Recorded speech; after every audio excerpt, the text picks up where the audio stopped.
Welcome another Wednesday evening, and what does it mean? It's the Duckhook Golf Show, and we've got so much to cover today. Jam-packed, and I'm not the only one who's going to cover it. We've got our usual guest, Donnie Geldenes, on your left-hand side, and Basil on your right-hand side. Gentlemen, thank you for joining me once again. How are we? Let's start with you, Baz. You played some golf today and had a great round. Yeah, doing very well. Thank you, Maz. Thanks for having me again. We played with a bunch of Duckhook members today. Sorrel, Stain, and we had Ryan Esmond and Owen Kenny. And we unfortunately lost the head-to-head against Ryan and Sorrel, but I shot 67 today at one of my home courses. Thoroughly enjoyed it, and Glendale's looking great and had a great day out on the course. Dee, how did you go? Yeah, it was a chilled working day. Did some admin and stuff, and tried to help the guys completely. It's like that we did over the weekend. You know, speak to them, catch up with them. It's like give the status of the equipment that we fixed and everything. So yeah, busy day. We'll get to this previous weekend, exactly what transpired. Let's say hello to some of the chaps that are watching, our regulars. Paul Ricketts, hello Paul. Thank you for joining us. We've got Leon Oosthuizen, Lekker Ducks. Welcome, Leon. And hello, Ellen. Thank you for watching. And Karuna, nice to see you on board, Karuna. Plenty to talk about. As I mentioned, Luki Janssen, having a great day. Well, I'm coming to you from Champagne Sports Resort. We're down here because we've got our Concepts Autumn amateur event coming soon next month. There's still spots available if you would like to play that. What is on the show today? Well, as I mentioned, busy. We review Pretoria, the Thursday League. What all happened, what were the results, and a bit of a video, the groups, the head-to-heads, and more. Then we moved to our little trip. Duckhook, a bunch of guys went down to Marble Hall to support the boys there and enjoy the course, which many of us did. And the main reason we were out there is Donnie did fittings for many guys because they don't have the luxury of being able to go to a place nearby to do fittings and try different equipment. So Donnie will take us through that. And then at CMR this weekend, the final league game of May. And then we move into June. So once we've done May, let's just recap what the calendar's got for us. We move into June and we've got Kyalami on the 6th, which is Series 1. Then Durban play at Kloof.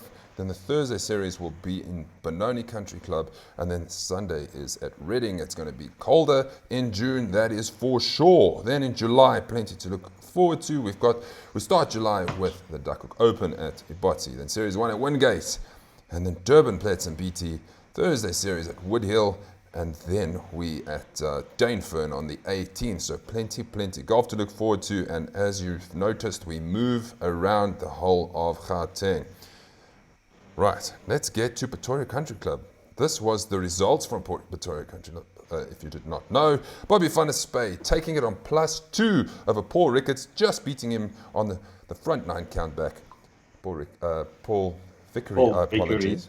Paul Vickery, +2 on 34 points. You can see how difficult it was, gentlemen. Basil, well played once again in another top 10 finish. Garfield Hendricks finishing in a tie for 3rd with you. You're on comfort. Richard Stewart, another good showing. I was playing with him, and at one stage was leading the field quite a bit, but then went missing. Jacques Ravenstein, another top 10. Ewald, Mark, Bianca, and Dewald van Rensburg. Before we go to the video, gentlemen, let's talk about the course and the conditions. It was tough. Tough from a perspective of the greens were quite hard and fast as lightning. I am going on a limb and saying that was the fastest greens we have played on this season. What do you reckon?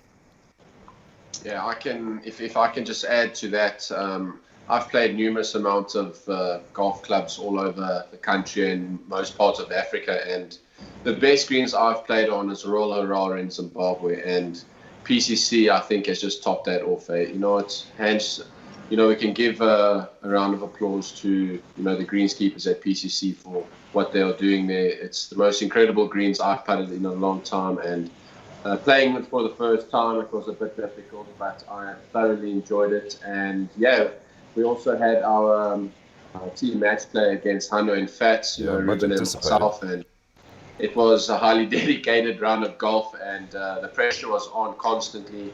As Hanu just got around that golf course, it being his home track, and it was constantly tight. We took it down the last hole, and Unfortunately, Ruben and I, we did have birdie and eagle putts to close off, the win. But unfortunately, we came in with a half, after the whole day. So it was great fun. The pressure was up, and it's awesome to see that, the guys played to their handicaps and we managed the half, So it was a great outing, and we'll definitely see me again. Donnie, I cannot remember the last time a Duckhook event was won on +2. Yeah, that's a long time ago. That I can tell you. No, it's nice to see a little bit of high scores, but from my point of view, okay, it's like spade is a spade. It's like I had a bad day; it was my own fault. But I think some of the holes was a little bit stupidly set up. Some of the pin placements as well. It's like a little bit on slopes. So I think that was just a little bit of a factor that it just made the day a little bit more difficult. But it's good to see us like the guys struggling to play well, and it's like the score on a +2. And many others, like Jacques says, tough but enjoyed it. Great out. I think that was pretty much the consensus all around us. That it was tough, but a good challenge. Right, here's the video. You want to say something, Baz? Yeah, sorry. If I actually had a look at the leaderboard in terms of the actual stroke play event, I think I would have focused slightly a little harder on that last eagle putt just to ensure. Because I think if I had made eagle on that last hole, I don't know if my count back would have been enough to win the day. So, but great day out. Well, this is what it was all about. A beautiful morning as the sun rose. The boys were there bright and early for the 7 o'clock tee-off.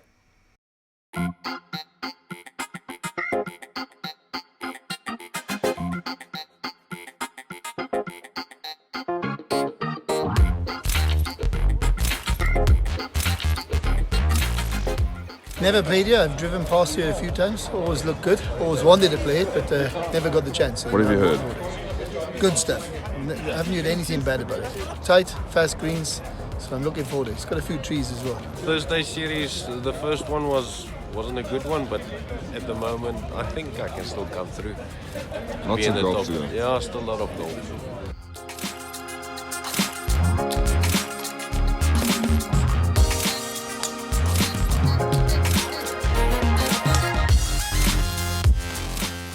I've played a couple of times before, so it's going to be nice. So you think you got a bit of the upper hand? No. At all? No. It's at least warmer today is what I expected, so we'll see how it goes. Yeah, beautiful. This is the best Pretoria can offer. It's a great course, great condition, lovely morning. Looking forward to a Thursday League game.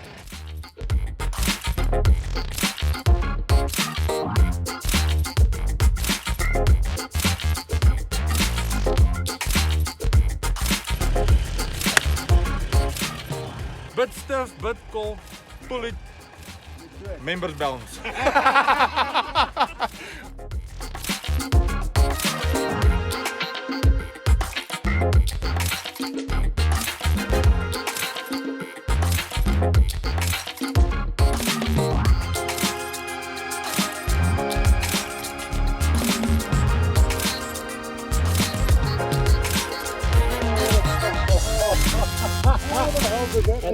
Very good, thoroughly enjoyed it. I think the remarks from everybody else, they seem to be battling out there. I tend to find the golf gets a bit better when it's the first time I'm playing the course, because you tend to think a bit differently, So no, thoroughly enjoyed it, And what was your best hole? Possibly this, the 9th, yeah, our finishing hole, which would have been the 9th, but we obviously played the back 9 first, so enjoyed that, parred it for a double stroke, which is always good.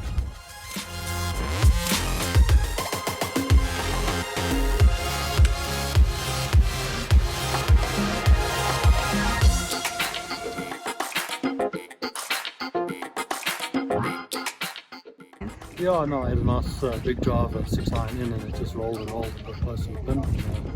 I was very fortunate that both my partners were behind me, so they gave me the line, and I was able to roll in and got a decent little putt there. So that got me to -1 after the first 9. Played nicely on the second back 9, but just the wheels fell off after a par at the stroke 5. Yeah, so it was a good day out. Fun, greens were challenging, course was nice, all very good.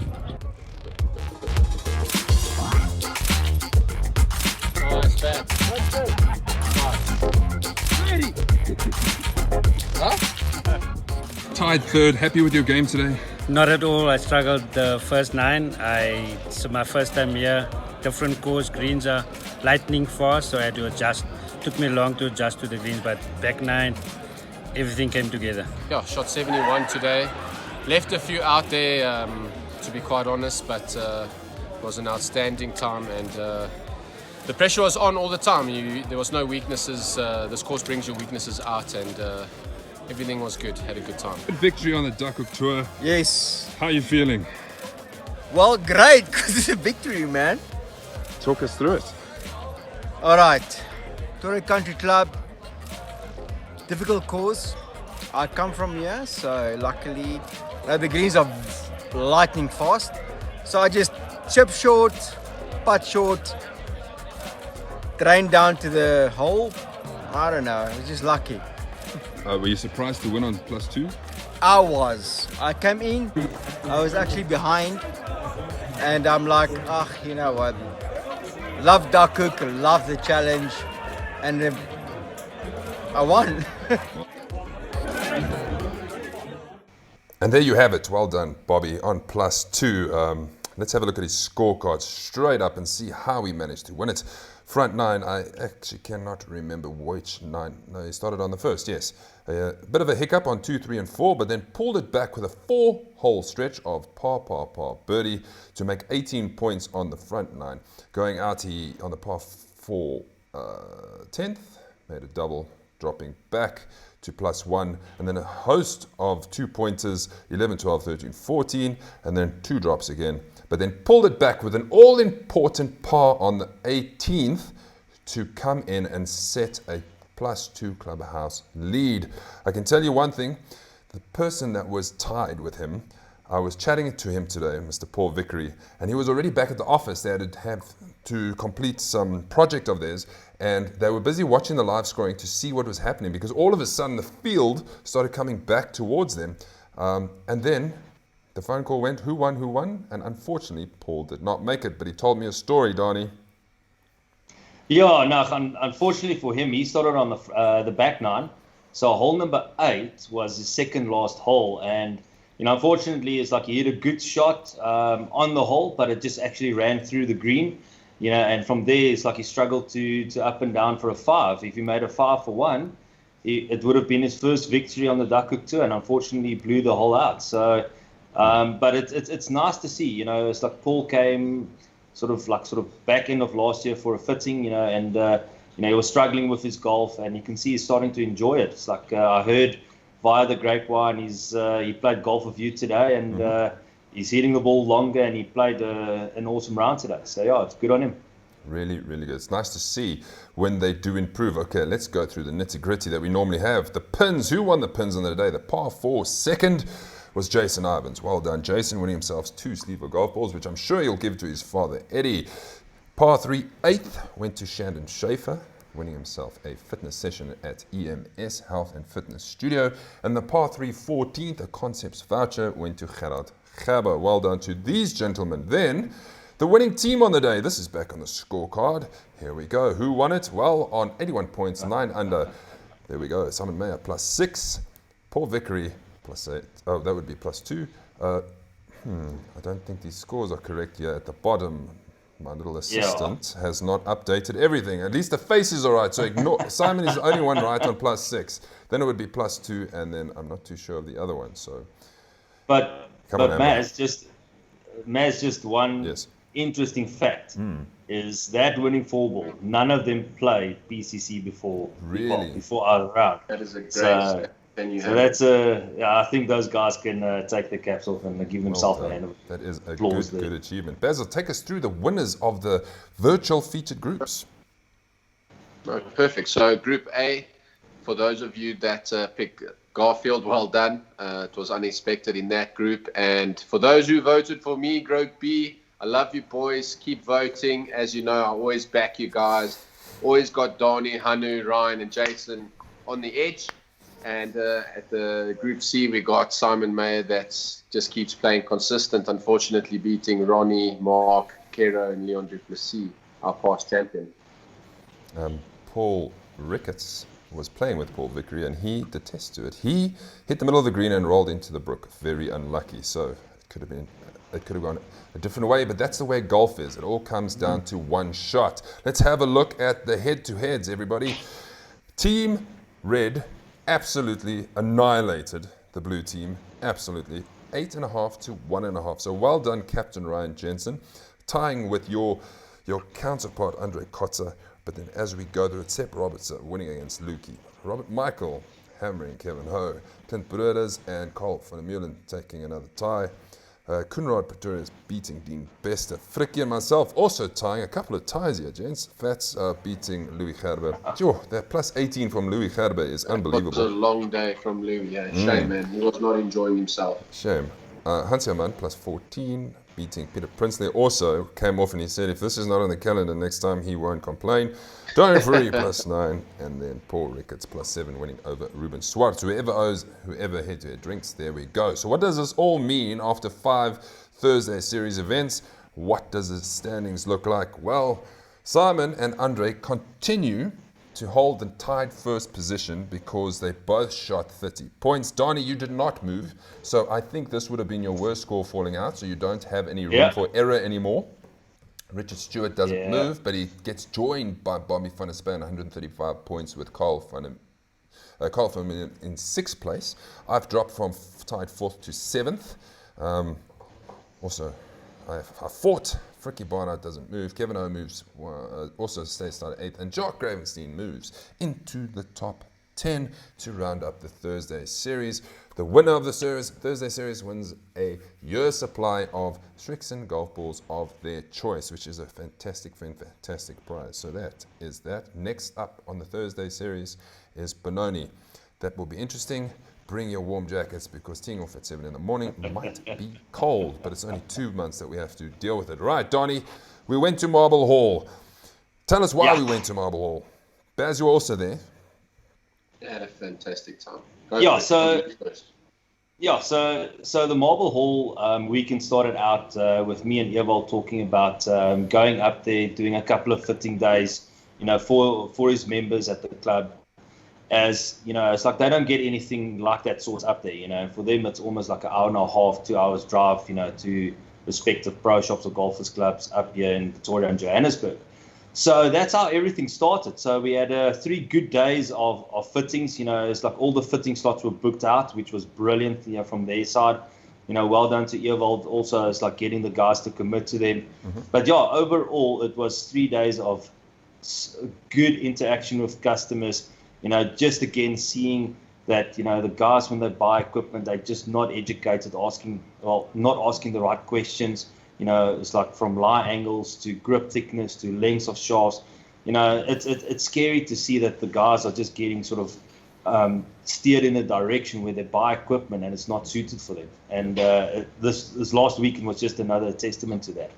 And the proof will be in the pudding once they start playing better and once they start getting their new shafts, new lie angles, new clubs. Many guys buy new clubs, so that's going to be exciting to see. So if you don't know about Marble Hall, I spoke to one of the co-owners, and this is a bit of a history of Marble Hall.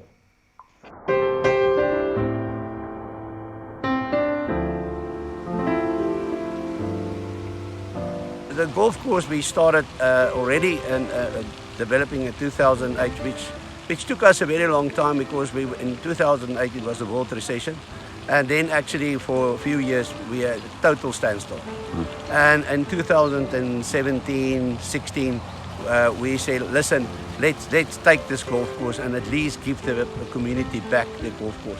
Because when we started with putting out the plots, we actually ripped, as you can call it that, the old golf course apart, and we did the layout. Last year in 2020, on the 28th of February, we had a launch, opened the golf course. And then in March 26, on the 26th of March, it's a COVID-19 restrictions. And opening on the 28th of February, closing down on the 26th of March was quite a shock for us. But we came through this, and our vision for this course is to be one of the best courses in South Africa, but not to say we have the best. We want the people that is playing here to say they had an experience. Some of these fairways, you want to take your driver and you say, oh, that's easy, you will hit it, and then it's exactly where you're making a mistake. Maybe you should have used the iron. We are in the bushveld, and that is, if you look around, you will see we're keeping as many of the terrain, bush and the trees and everything, so that you can feel that you are in the bushveld and you can have that experience. For the next 2 or 3 years, we want to finish the driving range, make more use of it, and then one of the things is that in this area is there's a lot of potential in the youth. Schools is contacting us, and not only that, we are already busy on developing the caddies and your small children that is interested in golf, and that's why the driving range is so important for us to give these children a chance to develop their golf.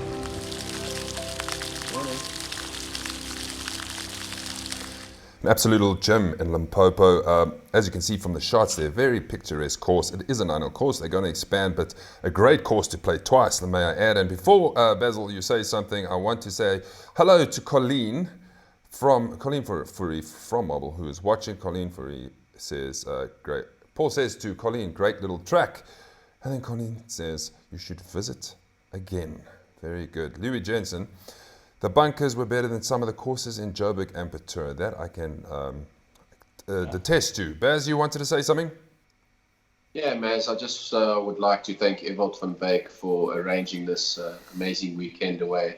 It was a massive eye-opener for me to see, as a professional golfer, we experience a lot of golf courses and a lot of, we meet different people and new faces, and, that everybody has their stories of life and what they are passionate about, and just speaking to the owner of Marble Hall and just the ideas that Ewald has got for this place, and as he is part of the committee, it's amazing to see how we can come together as South Africans and grow something so beautiful. So it was very heartwarming for me to arrive there and just see what a couple of people can do, and the movement that these gentlemen and ladies have. It's amazing to see, and it gives me goosebumps to, just to see and witness and be part of something like that. And I'll go back, in a heartbeat just because of that, and support those who improve my industry, and grow the game of golf. And, just a big thank you to Ewald once again, and, to the Hall brothers, Billy and Henry. Their hospitality was amazing, and, a great bunch of guys, and best of luck to the club. I know it'll do great, and it's just a beautiful place, and it just makes you appreciate what you have in your life, and what is in front of you, and hard work does pay off, and I wish Marble Hall the best of luck for the future. Donnie? Yeah, I'm basically almost going to reiterate what Baz said there. Guys, definitely take a trip up there. It's such a stunning 9-hole course. I would go there literally tomorrow if I could. I really enjoyed the track. The layout's good. The conditions is good. So yeah, and from the start when we got there as well, everybody is so, it's like friendly. You're walking past, everybody's greeting you. You don't get that. It's like a lot more. It's like in sort of the city. So, kudos to everybody there. It's like the course, the owners, the staff there. It was really, really good. And like Baz said, I would go up there in a heartbeat as well again. And it was fun for the Duckhook boys to go out to new places. So if there's any other golf courses or golf directors watching, drop us a line and maybe we'll come and support you and punch your golf course. Well, something that was very special that happened is that our favorite son, Fats, managed to play his 100th course, and it was Marble Hall. And this is what transpired. And this will be probably a new tradition. So thank you for the boys at Marble Hall for pulling out the stops.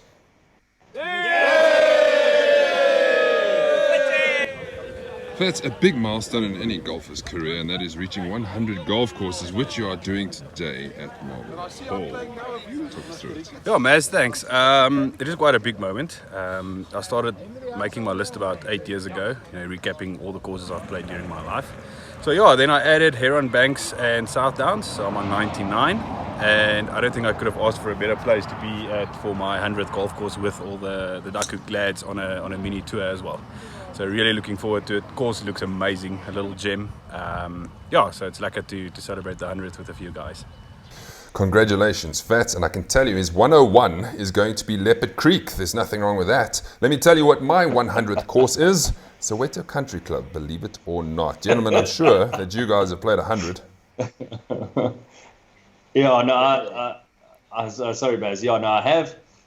Just unfortunately, I can't remember which course. It's not something that's high up on my list, unfortunately. But I've played over 100. Baz?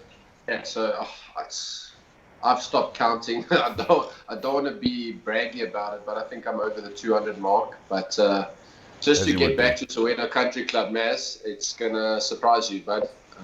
They've relayed out Leopard Creek grass. Johan Rupert has sponsored them. That grass, the layout is different. Clubhouse is going to be awesome, and a great course to top your 100. Different, unexpected. Yeah. The last thing on our little trip is what it was all about. It was the Bushveld Challenge, and here was Ewald and our eventual champion. You'll see who it is. Dis nie 'n parklands course nie, is meer van 'n linkse tipe baan. Dis 'n 9 puitjie met 18 verskillende tee-boxes. Dis nie 'n baie lang baan nie, maar ja, die rof is dodelik. So jy moet maar reguit slaan. Ek het vir Golf Concepts gevra om vir ons 'n club fitting weekend demo dag te hou hier by ons. En hulle het al hulle toerusting gebring en alles en klomp van die Marble Hall ouens hier so, ons kan nie altyd stad toe gaan nie, so hulle het hulle fittings hier kom doen. En toe het ek besluit, kom ons maak 'n naweek daarvan, ons kry al die Duckhook ouens om hier te kom speel, te kom kyk hoe lyk Marble Hall se baan en te sê, dis nie net die stad wat mooi bane het nie, ons op die platteland kan ook mooi bane hê. So ja, ek is baie bly die ouens het opgekom, daar het baie ouens gekom en ja, baie dankie vir dit. Talk us through this trophy. Ja, die ene, ek het besluit, omdat daar so baie Duckhook ouens kom, het ek besluit, kom ek maak 'n trofee vir ons en dit gaan 'n jaarlikse instelling wees. Ons noem dit die Bushveld Classic. En so elke jaar gaan ons hierheen speel, is 'n wisseltrofee. Toe het ek besluit, ons is in die Bosveld, ons het nie silwer en goed hier by ons nie, ons het buffels en ons het bokke, so die trofee is, dis 'n buffel. Paulie, Marble Hall Invitational, the first time we're doing the Bushveld Classic. How was it? Well done and congratulations. Thank you, Maz. Look, I wasn't sure what the course was going to be like. Never been here before, but absolutely, what a gem this place is. Perfect. I actually enjoyed it. I like bush golf, so yeah, just played sensible, especially on the back nine, and then came away with the trophy. Nice to win a medal event. Nice to win a medal event. I'm fed up coming in second, so now I need to do it in one of the Duckhook events. But yeah, it's actually I've enjoyed this. Long time coming. Well done. Another unofficial event for Paul. He's got to win an official event, an official Duckhook event. Man, she beat me to the punch. That's okay. What I wanted to say is Paulie, how badly are you wishing it's a Duckhook event right now? Yes, and 100% love the Afrikaans. Why not? Everybody still understands Afrikaans. We're all old enough, our generation. We don't have no excuses. Yes, well done to Paul Ricketts for winning a great round. And we played medal on the day, which was even tough. There was a lot of guys who shot well over 100. It was a tough day out on the course. Jacques says, like a Paul Ricketts, congratulations. Okay, what was I going to? Yes, I had seen a comment that came through while we were talking, and here it is. Happy birthday to Barry, boys. Happy birthday, Barry friends. I don't think anybody knew that. So happy birthday and have one on us. Happy birthday. Happy birthday, Barry. Right. What's up next? Let's get to CMR this Sunday.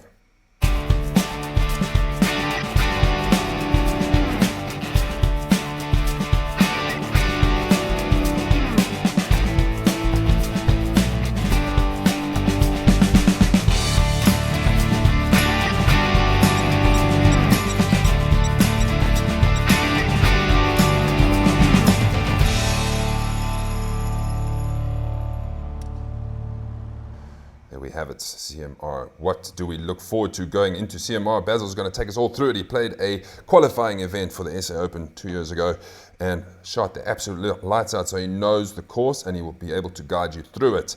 This is how we stand going into Series 2. Ronnie Volhert is absolutely running away with an 8-point lead after his victory, 2 victories at South Downs and at Reimsig. Stefan Meyer missed South Downs, so that one's fallen out, so he can't make any more mistakes. Kero O'Connell is tied for second on 112 points as well. There you are, Baz, 110. Donna Perrimal, 109. Randall Chetty also up there. Donnie, another top 10 in the graphic for you. Richard Stewart as well. Fricky as well. Many of the regular faces. Okay, Basil, here's the scorecard. Right, so yeah, starting on the first hole, guys, we've got a par 5 over the water. And then we've got the second and third hole, which is relatively medium to long par 4s. And then we have the par 5 coming back-to-back par 5s there, I see. And then we've got a little short par 3 with a bunk on the right. That's quite a challenging hole, usually plays into the wind. And then we've got 8 and 9. We've got the 7th hole, stroke 1. That's a relatively long hole. I think it plays 450 or 60 meters. And then, 8 is it's quite a daunting little short par 3, water all around. I'll just advise you guys to play middle of that green regardless of the flag. And then the 9th hole coming into halfway is slightly uphill. I think that's a stroke 3 hole, if I'm not mistaken. Correct. Importance there is just to find the fairway, gents. Nothing fancy there. Take your bogey if you've missed the fairway and your 2-pointer. And then we go to the back 9, starting on the 10th. Quite a short par 4. I'd advise you guys to hit a wood there. You're not pressurized to hit driver much. And then the 11th hole as well, guys. Important just to find that fairway. This is pretty much the amen corner of this golf course, as it is not the longest. So 10, 11, 12, guys, be specific of what you use on the tee. As your second shots, it does narrow out in the fairway. And then 13, it's a driver all day in between the valley there, slightly uphill approach. And then 14 is playing about 10, 12 meters down the hill, guys. So again, it's usually 1.5 to 2 clubs less on that shot, given the wind direction. And then 16, 17, and 18, guys, is pretty much try and be as solid as possible there. Also, again, not your longest holes, but you can be a bit more aggressive with the drive on that hole.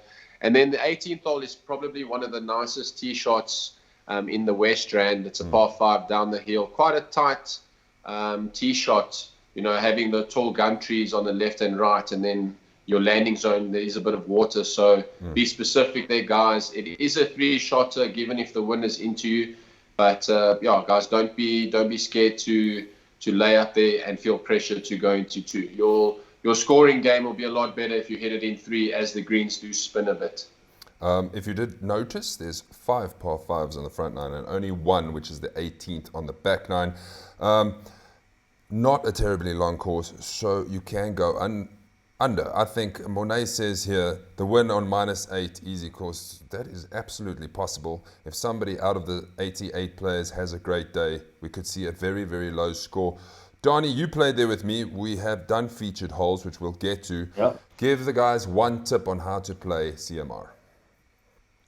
On some of the par 4s, you can actually, be aggressive, a little bit on the tee box and hit driver. It's not like there's, like PCC where there's trees around the fairways. You can miss it a little bit left and right, but just watch out for the rough. When we played there, the rough was thick.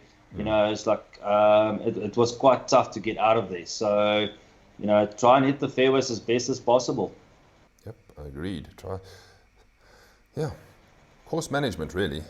Nothing special. Special, of course. And may I add, the first time ever that CMR is featuring on a Duckhook year calendar tour ever. So it will be really, really interesting. Hopefully we get off on time and we get moving and we finish on time. They will be doing a order for halfway. They're doing prego rolls. So we can either order up front, but treat it as a grab and go, please. Let's just get the field moving. The pins on the day, the par 4 second is going to be the closest in 2. And you'll see why, because once you don't need a big drive to be able to get over onto the green. Then the par 3 8th will be the closest to the pin, and the par 3 14th, which Baz mentioned is a downhill, and pretty much gap wedge is all you're going to need on this hole. Well, speaking of the par 4 second, this was a Simons featured hole at CMR, and this is what it actually looks like. Hello gents, and welcome to this week's show of This Is a Horrible Golf Hole, or as Maz calls it, our feature hole for CMR. This is the second. It's a par 4 stroke 7, dog leg to the right, water before the green. It's a short hole, only 300 meters, but you got about 200 that you want to get down to get past the trees that you have a shot over the water at the green. So let's see how this one goes.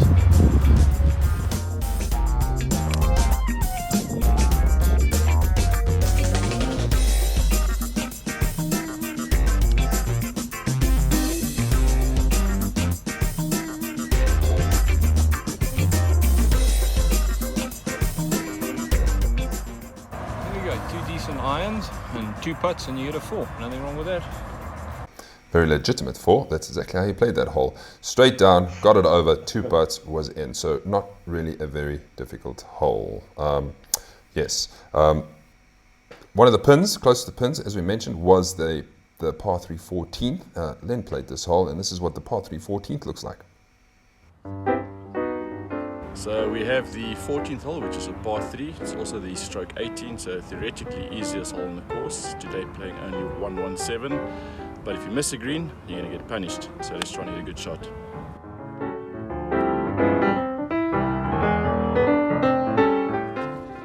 A little sclaffy, but we're on the green.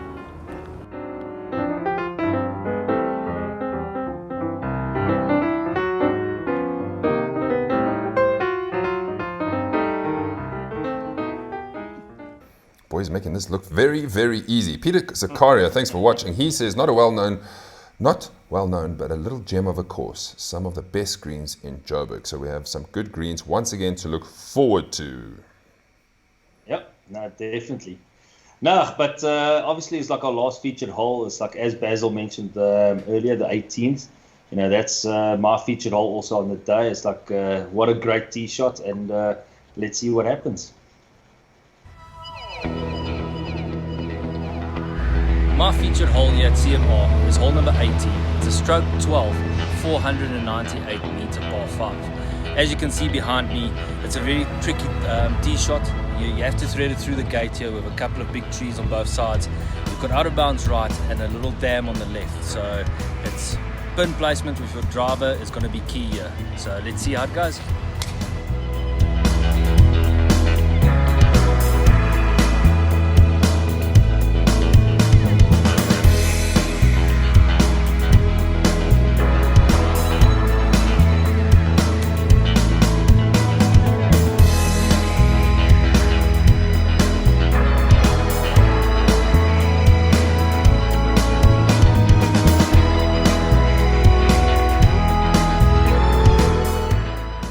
Watch out for the rough, it's quite thick, so play safe when you guys are in the rough, but that's how you make a 4.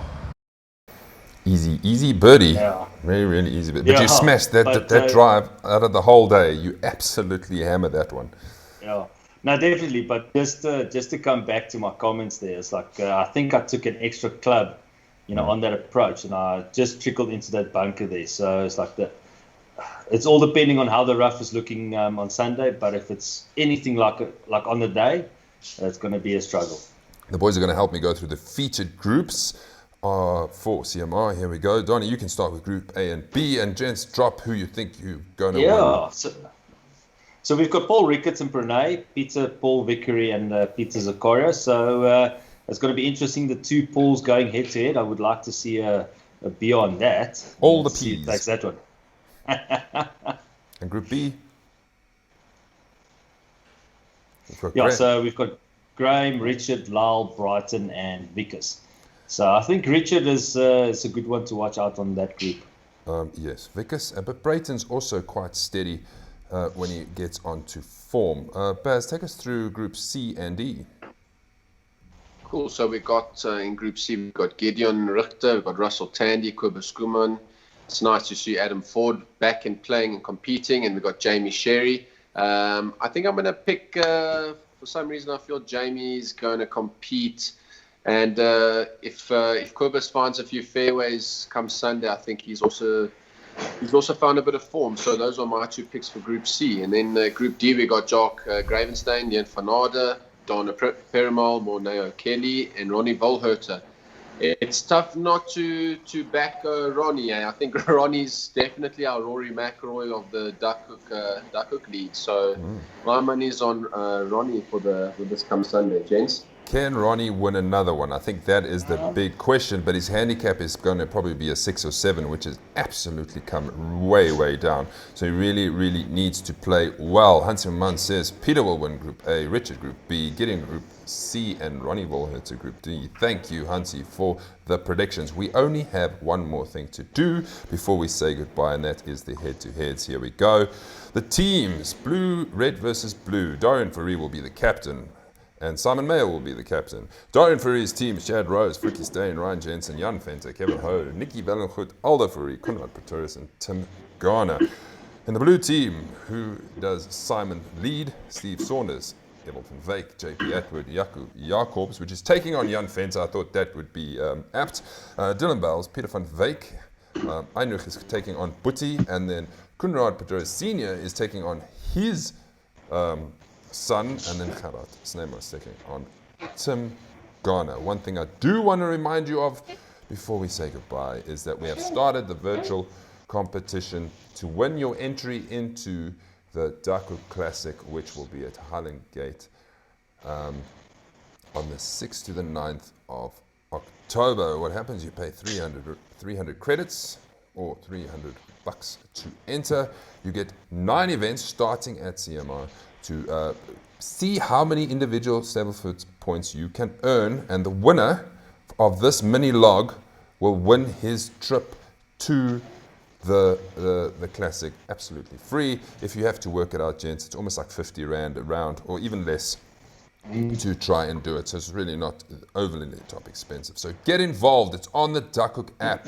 You go to the app where the bookings are, and you can just enter over there. If you're not aware, the bookings are open for all June's events already. So go in and book, because Kyle Army is around the corner. Once we play this, it's 2 weeks later.